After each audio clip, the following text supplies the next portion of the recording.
Search करें अवामी news. मुल्क भर की ताज़ा तरीन खबरों से बाखबर रहने के लिए सब्सक्राइब करें हमारे चैनल को और बेल आइकन ज़रूर दबाएं।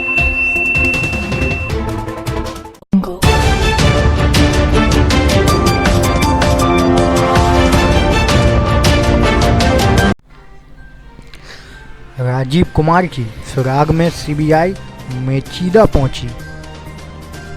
सीबीआई ने अब एक खास इत्तला मिलने पर कोलकाता के साबिक डीआईजी राजीव कुमार की तलाश में मेचीदा स्टेशन के इलाके को मुहासरे में लेकर वहां तलाशी मुहिम शुरू कर दी।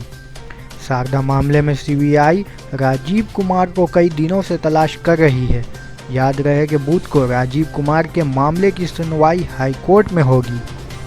मगरबी मिदनापुर के मचीदा स्टेशन के करीब एक होटल में सीबीआई ने राजीव कुमार की पोशीदगी की इत्तला मिलने पर वहां मुहासरा किया, लेकिन एक बार फिर मायूस हुई।